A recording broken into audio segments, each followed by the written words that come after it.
everyone, welcome back to Dennis Math Academy, and in today's video we want to solve for the value of x in this exponential equation given as 8 raised to the power x plus 2 raised to the power x is equal to 350. So this is the value of x.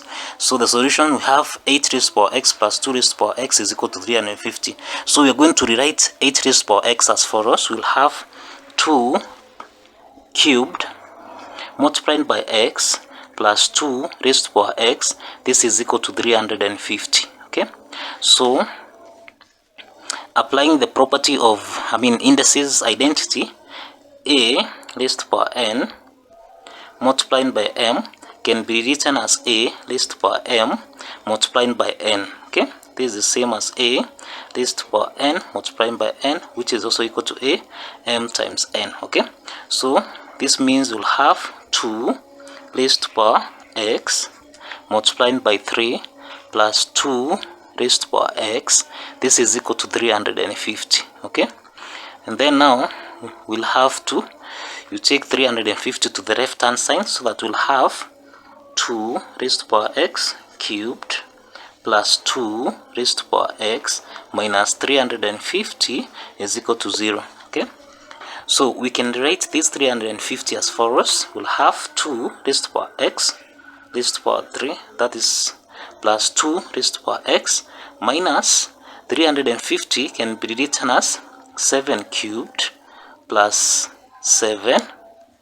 This is equal to 0. Okay, then we'll have 2 raised to the power x cubed plus 2 raised to the power x minus 7 cubed minus 7. This is equal to 0. Okay, and then we proceed and say let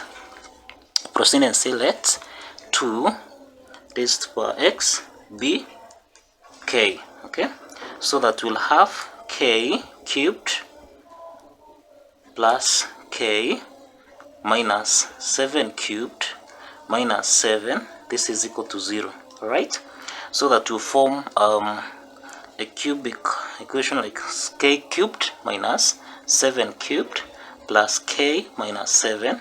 This is equal to 0. Okay, so you can see clearly that the first part is the difference of cubes expressed as a cubed minus b cubed. Okay, and this can be expressed as a minus b and a squared minus, that is plus ab plus b squared.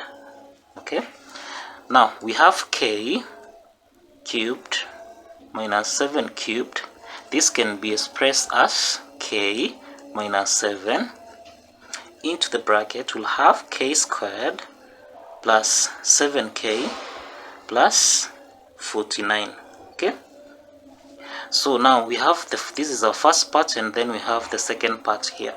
So we combine the two parts. We'll have k minus 7 k squared plus 7k plus 49 plus k minus 7.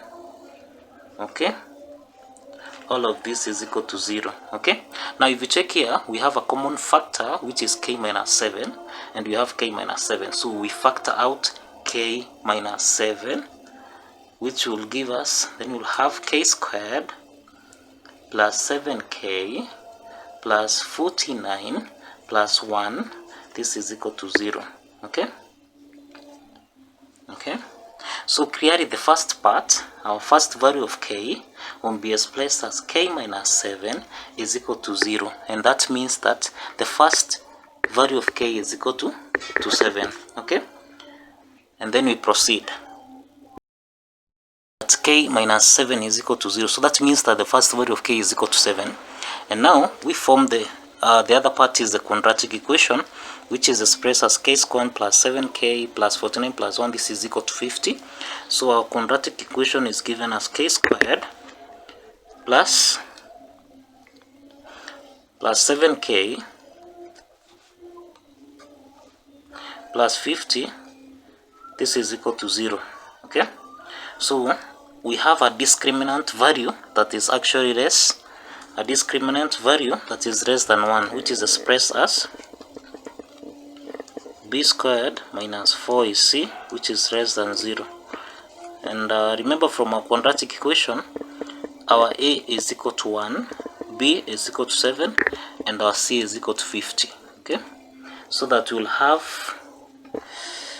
49, that is 7 squared minus 4 times 1 times C, which is 50. So that we'll have 49 minus 200, and this will give us negative 151. Okay, so that means that we have two complex roots. So that means we have two complex roots. These are imaginary roots. So that we can, to resolve this for complex roots, we just placed in form of k is equal to a plus ib, and k2, which is expressed as a minus ib. Okay, so for this k1 and k2, we'll apply the quadratic formula, which is given as negative b plus or minus the square root of b squared minus 4 is c, divide everything by 2a. Okay, now we'll have negative 7 plus or minus the square root of 49 minus 4 times 1 times 50, everything divided by 2. Okay, so that we'll have again negative 7 plus or minus the square root of negative 151, divide everything by 2.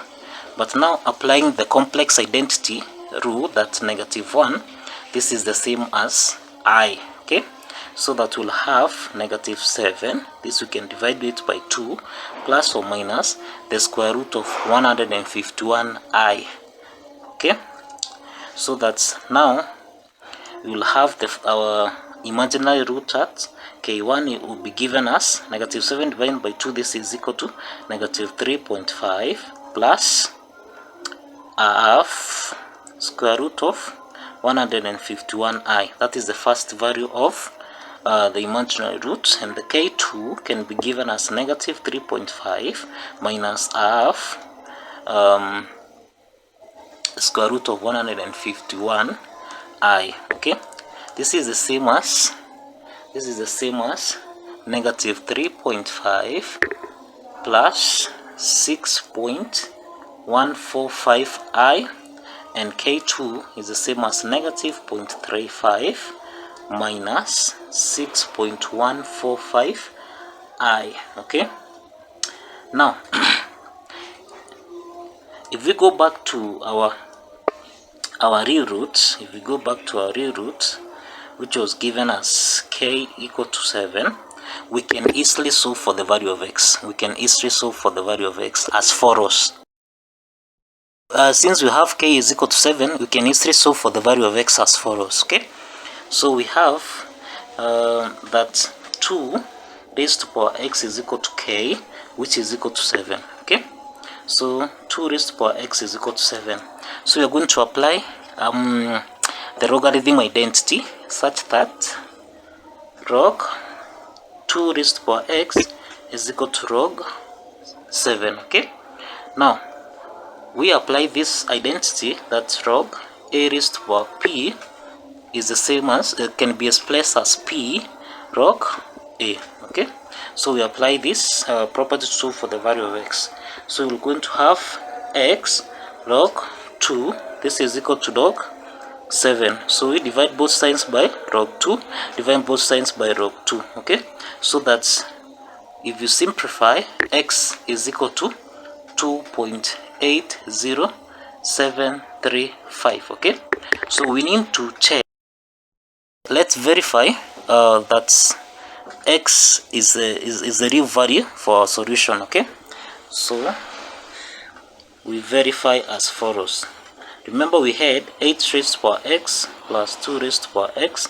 This is supposed to give us 350. Okay, so now we'll have 8 raised to power x is 2.80735 plus 2 raised to power 2.80735.